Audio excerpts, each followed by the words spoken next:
Wrestle, wrestle, wrestle, hard. Wrestle, wrestle, wrestle, hard.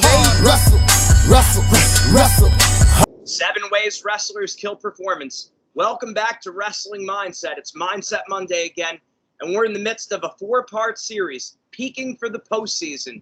We're excited to bring it to you. This is exactly what you need. This is exactly what coaches need to hear, what wrestlers need to hear, and parents need to hear right now for these next 4 weeks. You don't want to miss any of them. Get your notebook out. Get ready to take notes. Remember, Wrestling Mindset, we are a sports-specific, a wrestling-specific sports psychology program designed to help teams and individuals overcome their mental blocks and win. Let's jump into it. That's right. Everyone knows the deeper we get into the postseason, the more mental it becomes, right? Maybe it's physical early on in the year, leading up to a match, but the closer you get to a match, the closer you get to the postseason, the more mental it becomes, right? The day of the state tournament, the day of the district tournament, you can't do much physically, right? You could eat healthy, you could have a good breakfast, not too much you could do to improve physically. It really comes down to your mindset, 95% mental on match day. So as we get closer and closer into the postseason, we need to make sure we're honing our mental skills and we're peaking mentally and not just physically. So today the topic is going to be specifically 7 ways wrestlers kill postseason performance. So before we go into the positive things that you could do to improve in the postseason, to peak mentally, we're going to talk about what are some of the things that kill your performance. So the first one, becoming too much of a fan instead of a competitor. So we talk about this a lot, focusing too much on rankings, predictions. What does Flow Wrestling say about me? What is Intermat? What is Track Wrestling? What are the newspapers saying about me? What are the predictions? What is Twitter? What is Instagram? Right, focusing too much on being a fan. You're either a fan or a competitor. We're competing. It's time to compete. We got to focus on what can I do to improve in my sport. What can I do that I could actually control? Right. You can't straddle the line. And this time of year, you see with football, with the Super Bowl, you hear about the storylines, the predictions, March Madness basketball. Not that any of you are paying any attention to that, because why would we? But in any event, no offense, they're doing great. They're doing their thing. They have great mindsets too. But we see it all the time. We get sucked into the fan mentality because that's how we were raised. And we always say, wrestlers wrestle, coaches coach, officials officiate, and fans cheer. There's no overlap in between. So you can't straddle the line. You can't be living half and half. You're either all in or all out. So be a competitor, not a fan. That means putting down the newspaper, turning off your social media. LeBron James, this is not that radical. So LeBron James goes on a social media blackout during the playoffs. After we just poo-poo basketball, we're going to use him as an example. But it's right. We're looking at someone who's the best in the world and goes off social media. It's not just him. How many times do brackets come out and then everyone's saying, oh, I got a bad seed, or I'm wrestling this person, I'm in a good place in the bracket or a bad place in the bracket. We see it all the time. So you're not a fan during this period of time. If it's important enough to you, you'll do it. And if you're a parent and you want to make a difference in your kid's life, you have to put your ego aside. You have to put some of your habits to the side. Same as a coach. Be in it for the kid. Don't talk about records and rankings. Don't make them big or small matches. And number one, it starts with you, the athlete. Don't be a fan. Be a wrestler. Make that commitment. Yeah, and another distinction to make is in the actual tournament. So when you're competing in the match, in the tournament, in the postseason, watching wrestling, right? We can't be a fan during the event. You know, I know a lot of you have friends that are competing, your best friends, your siblings are competing, but we can't focus too much on being a fan for their match because then that sucks the energy out of us. So we really have to be aware of, you know, I'm not saying you can't cheer or watch any wrestling during the event, but we have to be very careful how that's affecting us mentally and physically. You know, that's something that we talk about because when we were in high school, I was a 103 pounder, Gene was a 140 pounder. So it's like sometimes he's thinking too much about my match and that could suck the energy out of his bout. Right. And, you know, it happens. Like you care about your brother, you care about your teammates, or you should. But you have to learn to turn it off at a competition. Everyone has to be a little bit more selfish. And you're doing it because it's going to be better for each person. And then obviously you're on each other's side the whole time. But, I mean, we've seen it. We're literally twins where we're, you know, the whole year it's like, hey, don't working with them. It's like, hey, don't watch your brother's match. Don't watch your brother's match. You get to the quarterfinals, brother's in an overtime match. Brother's coaching him from the side and his opponent's warming up. He doesn't care. So And then what happens? The brother winds up winning. It's all emotional for him. The other kid still doesn't care. And now they go out and wrestle. And then the other twin loses by 1 point. And you can't help but think maybe if you had a little bit more energy, a little bit more gas in the tank, and even a little more focus rather than, cheering your brother on, to be just focused on what you're doing. I mean, I'm sure you didn't see the Brands brothers out cheering each other on for the match. But what did Brands say? It's like, I'm happy as heck for him. It's not Terry Brands trying to do what Tom Brands did. It's just, getting it done. And you could see in their interviews, it really wasn't. And you would think it would be a lot more about the sibling rivalry. And I'm sure when they were competing against each other, they wanted to rip each other's heads off. But it really wasn't about doing what the other person was doing. It really wasn't. You could hear them talk. That's right. All right, number 2, focusing too much on winning. So that's going to kill our performance. And that might sound counterintuitive, but if we're focusing on winning, too much on winning, first of all, we can't control it, right? So the whole predator mindset, if we can't control it, we don't want to be focusing very much on it, if at all, right? Focusing too much on winning could add pressure, and it really doesn't do anything to help us. Yeah, if you're focusing on winning, that's outcome related. Winning and losing is outcome related. Get it off the outcome and start thinking in terms of performance, effort, attitude, and aggressiveness. And this is something that, and I was just working with the team last night, and I said, you really need to have the conversations with your parents and your coaches now, because you have 3 weeks before the postseason or something to that effect. And talk about, we're not going to speak about winning. We're not going to speak about losing. This is going to be about what I can control and communicating what exactly you need. Do you need them to more joke around with you, keep the mood light? Do you want them to not talk to you about wrestling at all? I mean, there's a time and a place even for a coach to turn it off. But if it's always wrestling, if it's always focusing on winning, it's going to be hard. Obviously, everyone wants to win. I mean, if you were in 3rd grade, maybe you would say, hey, you want to win. You hate to lose. You don't need to tell yourself that in high school. Get the focus off of winning. That's right. Number 3 for ways wrestlers kill postseason performance, blaming the referee. Bad calls are going to happen, right? We've seen plenty of bad calls. You're going to think you had a takedown. It wasn't a takedown. There's going to be, I don't know, maybe you lift the guy, you return him, they call you for a slam. You think you had the takedown in overtime, no takedown, you got to do it again. Bad calls are going to happen. Blaming the referee, again, that's outside of our control. The referee is human too. They make mistakes. We have to know that going in, it's going to happen, and we have to be willing to deal with that, and we have to not focus on that or blame the referee. Otherwise, there's absolutely no way it's going to help us. It could only hurt us. I hate the instant replay rule. And look, I'm all about justice. I love to, I want to see the fair thing, the right thing happen. But refs are going to blow calls. Think about how much time it takes when someone throws in the towel, one of the coaches. I know this doesn't happen in high school and college. Correct me if I'm wrong. Does that happen in college? Yes. Did they allow you to throw a brick in? I don't know if you don't throw the brick in, but you can appeal the call. Can they contest a call where it goes to an instant replay? Yeah. Okay.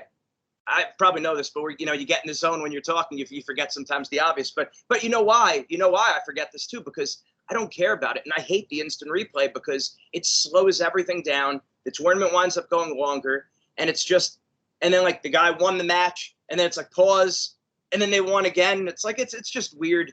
You got to look at it like the way I see it, and I've had good calls and bad calls my way in my career. It's worth the trade-off having a human being make the call. And just accepting the trade-off that sometimes they're going to make the wrong call. It's fine. And I think it's also because we came up with a coach, Don Ernst, who is also at CJA, the great Gene Lazark, who is our longtime, the exclusive wrestling club. We should say this, the exclusive wrestling club of wrestling minds, not of wrestling mindset, of the founders of wrestling, of the Zannetti brothers. And Marcello Medini. And Rudy Medini. So at one point in time at Rutgers, when we were on the Rutgers wrestling team, well, you weren't on the Rutgers wrestling team, but me, it was me, Marcello, Rudy, Cavaco, and this all started not far down the road at Gene Lazark's in CJA. So shout out to him. And him and Don, they never talked about weight. I never remember Gene Lazark telling me I needed to get my weight down. I never remember him saying, oh, this guy's too big for you. It was technique. And really, and when you think about it, there's a lesson to be said about that too, where it wasn't so much talking about a lot of things. It was more technique. So you're focused on the day-to-day, the ins and outs, and where are we going with this? The referee making a bad call. I got some bad calls my senior year of high school. I was up 6-3 with 26 seconds left in the match. Got hit with my first stall on top. I was on top, and 4 stall calls. I wound up losing the match 7-6. No change in position, and I don't ever remember Don or Gene Lazark ever saying anything. I mean, they acknowledged that, hey, like some rough calls, but they didn't dwell on it. I mean, a lot of people in our life, like our dad, dwelled on it. Like he would have a problem with the referee right now if he saw him. There might be a fight.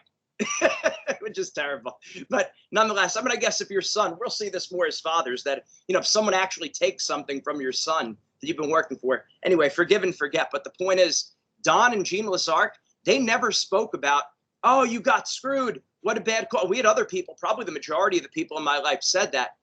Gene Lazark and Don Ernst never said that. That was not a CJA mindset. Central Jersey Alliance. It was focus on on doing what you got to do. So, hey, you know what? The ref's a human. He blows a call. They said, you know what they said? You got to get elbow deep. You hit a fireman's carry. You take the guy down. Your inside leg. This goes to one of the topics we spoke about yesterday, but your inside leg, my elbow wasn't deep. And because of that, the guy turned out. He said, if your elbow is deep, you win the match and you're holding him on his back.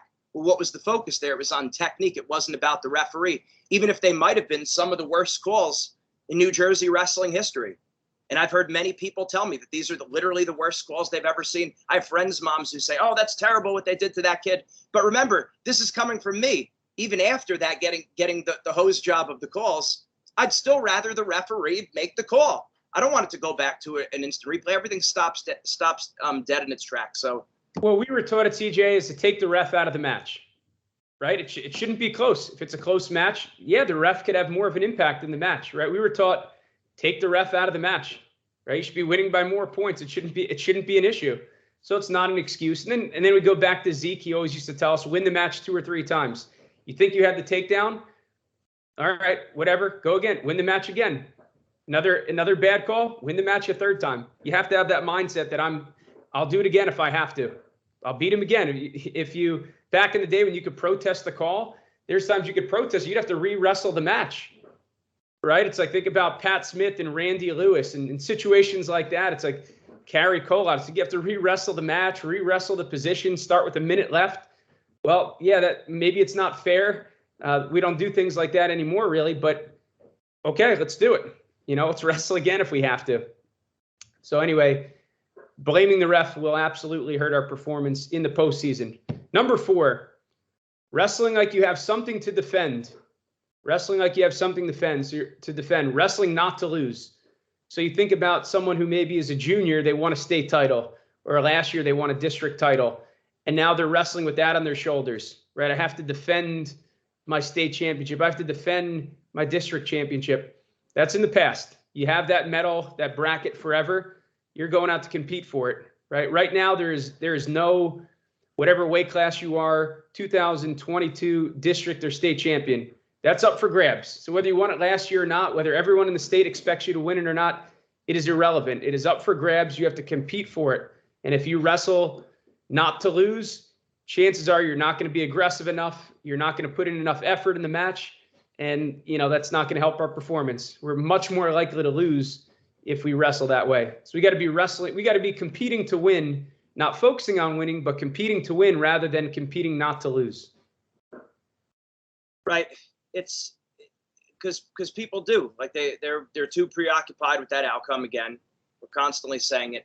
So just getting your mind out of there. You have to be focusing on things you could control. Sounds repetitive, but it is.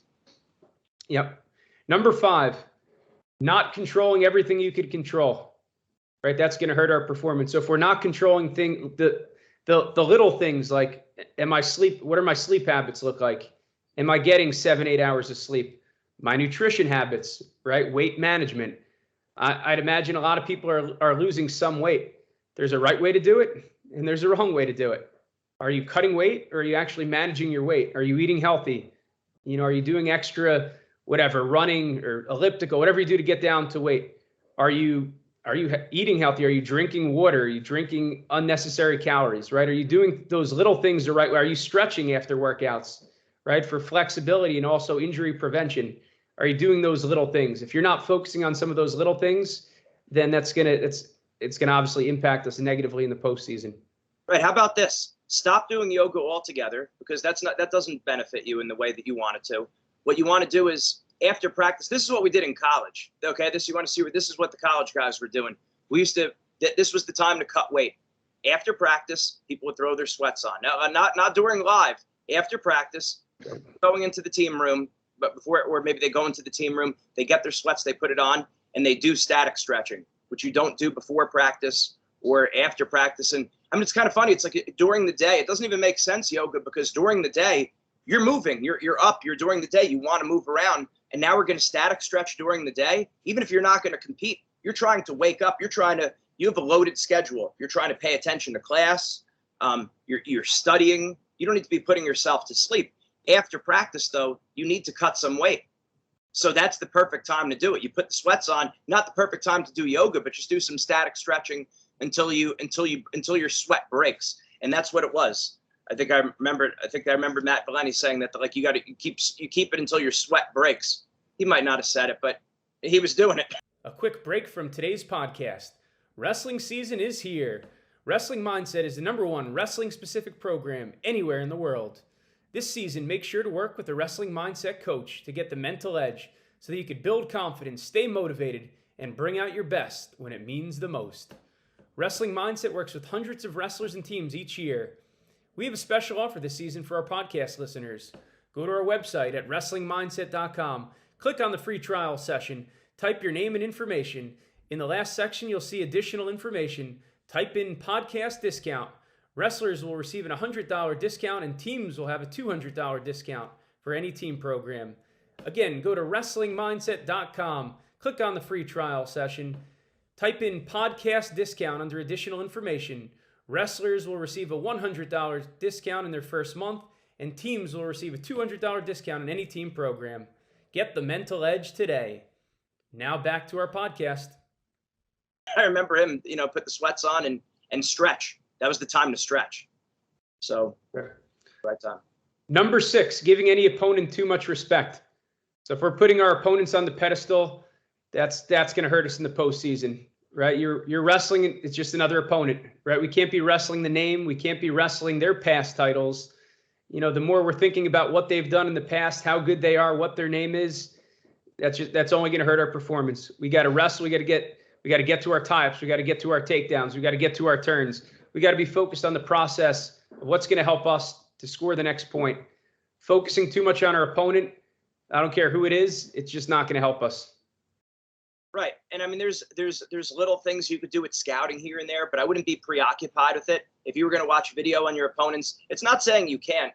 I mean, maybe in our past we didn't do it and we didn't want to do it at all, but it was also because we were probably going over video a little bit too much at the time. And so it happens as you start to develop an aversion to video. And here's something we were talking about. Make sure you're also watching matches you do well at. Don't just watch your mistakes. Watch the matches you do well at. And at the same time, if you are going to scout your opponent, might be little things here and there, but you shouldn't be your top 2 or 3 takedowns. And everyone should do this now. Write down your 3 best takedowns, A, B, and C. Write down your 3 best turns on top, A, B, and C. Your 3 best bottom moves, A, B, and C. And you know it. So here's the thing. If you're scouting an opponent, it shouldn't be like, oh, now I'm going to throw something wild and crazy at him. It should be something like, okay, A, B, and C, and watch out for that. Not even watch out for that, but like, you might be aware. Like I remember my varsity wrestle-off freshman year kid, a real good fireman's carry, and coach told my personal coach said, circle the other way, and I circled the other way, and he was nowhere near a fireman's carry. Completely shut him down. But that was good. But it probably could have been a little bit more focus on, okay, circle the other way. And now you have your A, B, and C. Maybe you don't hit your A to that side, but maybe you hit B or C to that side. So if you're circling that way, you're looking for B and C. If that makes sense. So you need to make sure you know your top 3 best moves on neutral, on top, and on bottom. That's clarity. Yeah, we better be more concerned with what we're going to do to score points than what we're going to do to not give up points or not get scored on. And then I even go back to our success journal. I was just talking to one of our athletes about this yesterday. You notice when you go into the book here, right? Today I improved. There's 3 lines for that. Things I could have done better. There's 1 line, right? So tomorrow's resolution, 1 line. We want to be focused on improvement, but it's easy for an athlete who really cares about their performance to think too much about what they have to improve on. You have a whole list of things I need to get better at, which might be true, but then they're not focused on what they're good at. I'm sure we're going to get to that in one of the later postseason videos, but focusing what you're good at is crucial. You got to know what you're good at. You got to feel good about that. And then that's got to be a point of focus rather than, what your opponent does well. You can, again, be aware of it, but we can't dwell on it, which I understand there's a fine line, hence all the physical and mental training that you have to do. Number 7, last one. This one, if you go into our blog, which we'll link, we have it as 6.5 because we shouldn't even have to mention this one, but things that are going to kill your performance: smoking, drugs, alcohol, dipping, right? These should be a no-brainer, right? I remember as kids, our grandpa, he would always tell us, he's like, your athletes don't drink. He's like, that was one of the things that he always told himself. He was he saw himself as an athlete. So he just never drank when he was younger because he just looked at I'm an athlete. I'm trying to perform better. I don't drink, I don't smoke. That's only going to hurt my performance. And this is, how many years ago. And the fact that we have to bring this up stinks, but it's a reality that people are still making some obvious poor choices that are going to negatively affect you in the postseason. And then obviously way beyond that as well. Right. And we gave a little, it wasn't an intentional dig at my dad before with the referee situation, but now we got to give the positive because my dad is my hero. He's the hero of all of us, my brothers. And one thing that I always thought is our dad always exercised. He was always in good shape. Our dad never smoked. Our dad never drank. I mean, maybe had a glass of wine or a beer at dinner. He was of age. He had one. It's like it wasn't like he was abusing that, and he exercised, and he was always in good shape, and even now still being in good shape, and it's like, I just, you say, it's like, all right, I want to be like my dad. I don't want to be like these kids, these other kids. And so that's the thing. Like if you're a coach, I mean, our coaches weren't out partying. I never saw them party. Don definitely wasn't partying, right? So it's like, you got to be the example as the coach is what I think I'm saying. And if you are a coach that drinks a little bit, you could work on it. And you should be working on it. But along those lines, don't tell the kids. Don't post pictures. Don't try to be cool or one of the guys that's not keeping it real or telling it like it is. That's you hurting your athletes. You're a mentor. So when you're a mentor, everything about you has to raise up a level. I mean, if let's think about it like that too, as an older sibling, you should raise up a level. You're a parent, you should raise up a level. If you're a coach, you're raising it up a level where everything is positive. And give another good Don story. And again, a lot of times these things happened at CJA, and credit to Gene Lazark. A lot of times Don would come in and Gene would step back and Don would run the entire show because they were lessons that Gene agreed with. And he knew Don was making a good point. And sometimes what you need to do as a coach is get out of the way. What would Don say? None of this. No ego. And Gene Lazark over at CJA would step to the side and let Don run the whole show. And where was I going? Okay, so Don, one time, there was a wrestler who, and put yourself back in high school. Like, kids party, guys go out and like, we get it. We know what that's like. And Don told us once, he brought it in. He's like, this guy who thinks he's a serious wrestler, mixing the context a little bit. He was like, you think he's a serious wrestler, but this kid is doing weed. And we almost started cracking up where it's like, all right, half the team does weed. And he was bringing it up like it was like a really big deal. It's like, this kid is doing weed. And it's like, no, he's not the weird one. The kid's the weird one. Don, Gene Lazark, they had their head on straight. It is like that. If you're trying to be a serious wrestler, it's like, this guy's a serious wrestler and you're doing weed and crap. It's like, that's not serious. And even if there are good wrestlers, because you might see this, and sometimes you'll see this at sometimes really good schools or get to college, and there's people doing weed and alcohol and even cocaine and heroin where we've seen it, and we've seen it take wrestlers' lives. So it's like, it's not a joke. And it's sometimes happening at these Ivy Leagues. It's happening everywhere. Let's not kid ourselves. It's happening everywhere. It's happening at the community college. It's happening at the state school. It's happening at the Ivy League school. It's happening at the public school. It's happening at the private school. So you parents, you have to model that good behavior because your kid's going to see it anywhere. And maybe this even becomes a shout out for homeschooling, but I guess that's a different topic. And I know it's tough and everything, but You can't be, you can't be messing around with alcohol and drugs. If you're a serious athlete, it's like, get serious. Even, some serious teams that were known for partying, they had a policy that we don't party in the season. It's only 3 months out of the year, college 6 months out of the year, get serious.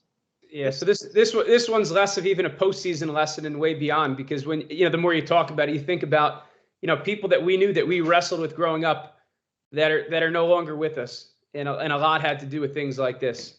Right. And maybe it's not, marijuana, but that leads into other things. Right. And it's just, you see that it's a big deal. Right. We got to be living the lifestyle of a champion. So that's the thing. If you're really trying to live the lifestyle of a champion, a kid understands that. It's not helping him. Right. If you need to give him the research, you look at things like even smoking and dipping, because I look at the article we have here. It constricts your blood vessels. Right. Poor for performance. Like I said, if you go to the blog, I printed out here, it's called 6.5 ways wrestlers kill postseason performance. So this one's only a half number, but we talked about it the longest, because I hope you've realized by now that wrestling mindset isn't just about performance on the mat. Yeah, we want you to win. We want you to win the right way, right, on the mat, but we also want you to win in life, right, in the classroom, and just health, family, relationships, faith. It's the total picture. So that the half number on this exercise became maybe the key lesson here. Right. We know the cardinal virtues are prudence, justice, fortitude, and temperance. And the way you remember that is peanut butter and jelly, French toast. PJFT. Prudence, justice, fortitude, and temperance. And what we're really talking about here is fortitude. One of the sub virtues of fortitude is magnanimity. That means striving for excellence in all things, especially in great things. And what they really mean by great things is faith, the spiritual life. Right. So, but striving for excellence in all things. That's why, if you're trying to be a good role model, who did we quote today? Who are we talking about? We're talking about our dad. We're talking about our uncle. So what does that show you? If you're a family member of someone, kids are listening. They're paying attention. You could have an impact as a dad. Coaches a lot. We talked about Don and Gene Zarka. We're talking about our coaches. So it's like the importance of putting them around the right people, right? Obviously your family, but then also the coaching, right? That's a big part of, you're going to learn a lot of lessons from your coaches, right? The things they do and the things that they don't do. So it's just the importance of when you're picking a school or a wrestling club, it's a big deal, and it's not just technique all the time, right? Technique's important, but they're going to have an impact on their life. So you better look at the bigger picture as well. Right. And that's another thing I'll say. It's like, and look, we all have places to grow. So really what we're trying to do is we're convicting all of us. We're convicting ourselves here too, that we need to live at a higher level. So never feel like we're picking on anyone. But again, when we go around and we see different things, you start to see some patterns and you say, okay, what are the best practices? So we're just trying to help. So I don't want anyone to think this is a personal attack. If there's anything that you could improve, just get better at it. But when we were at CJA, and I have a feeling Gene Lazark liked hard music. He never played anything for us that was F this, F that, taking God's name in vain, blunts, 40s, big screen TVs, get girls, get money. Never. I don't remember. No, I don't either. Rapping about drugs and taking advantage of women and stuff like that. I mean, again, I know that when people, because I know what it's like training in the other kind of environment too. People weren't thinking about it like that. Coaches aren't thinking, but they're like, oh, it has a good beat. It has a good beat. I get it. We felt that way in the past too, but the beat, yeah. But if I get it. There is a beat. Then you know what? If you really like the beat, go on YouTube, find the beat, and kick out the lyrics. Then, if it really is all about the beat, kick out the lyrics. But magnanimity, striving for excellence in all things. And I know there's a lot of stuff out there. You see, like with Gary Vee too, where it's like, and he's got, and I get a lot from Gary Vee, so I really like his stuff. But when it's constant cursing, it's like, I can't listen to that in front of my kids. I'm not going to play that in my house. Right. And I get it. Like, and Tony Robbins too, where we see this stuff, and I'm not calling them out. I'm like, I've learned a ton from them, but it's like, and it's like, well, we talk this way for effect or whatever. It's like, no, there's better ways to express it. I get it. I'm not perfect either, but don't do that. And that's why what we're saying with our company, it's family values. And if we catch ourselves making mistakes, you guys might not see this on the outside. We're correcting the stuff within the business because we all had to improve. I mean, there's times in the past I'm shooting videos, your younger days, shirt off at the beach, and it's like, hey, it's like we're trying to have a professional image.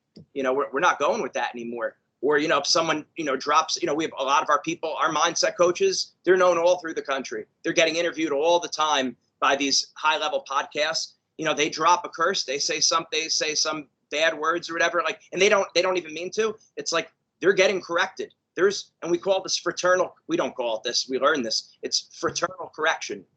So fraternal correction, it's like living at a high level. Don't party, don't use bad words. Don't gossip. Don't brag about yourself. It's tough. Last thing I was going to say, we're looking for franchise partners in wrestling. So we're looking for good people in wrestling, former high-level wrestlers that are looking to present all across the country, talk about wrestling mindset, and to work with clients. So we're looking, we want to be a part of every club that's willing, every club that believes in mindset training, every club that is interested in making a difference in the kids on and off the mat. We're trying to get to every single club and work with them to help them mentally so that when it comes to the postseason, they're ready to go. They're able to perform as close to their potential as possible. So we're looking for good people to do that. If you're interested, leave us, probably the best way would be to email us, mindset@wrestlingmindset.com, mindset@wrestlingmindset.com. We'll leave it in the show notes. Right. And we're looking for superstars. And when I say superstars, it's not just about the job. I'm looking for people who are passionate about mindset, because if you want to come into this company, you're going to have to go through me. I'm doing the interviews. I had 9 interviews yesterday, and I only passed 2 people, 2 out of 9. Okay. So, and then we're talking about people, so it's not easy. It's not easy. Now, what I want you to do though is I want you to be a go-getter.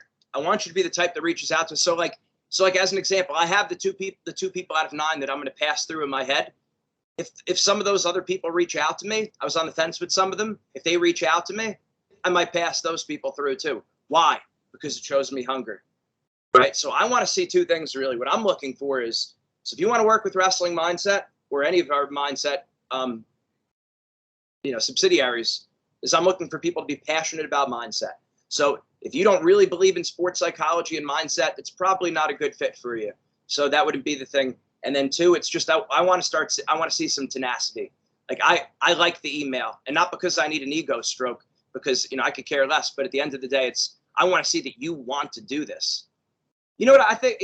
I see someone more like myself. It's like when we started this, it's like we were hungry. We were reaching out to a lot of people. And the other thing is that's part of the job that you're going to need. You're going to have to reach out to these coaches, because a lot of club coaches want the mindset coaching, but they're very busy. So we need people that are coming on board that are going to be reaching out to these club coaches and staying on them in a non-invasive way, but as a reminder.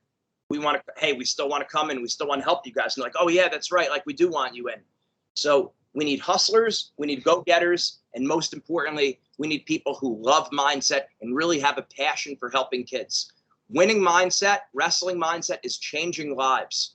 It's changing lives. It's getting people into better schools. It's getting people their wrestling goals. It's getting people all kinds of success and just being better people. I mean, some of our best, success stories is people deepening their faith.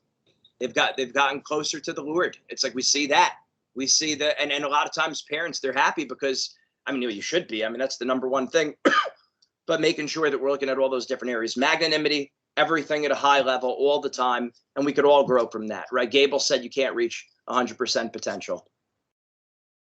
Aristotle said that like 1,000 years of BC. Whether it's wrestling, school, business, or life, mindset makes the difference. Make sure you apply today.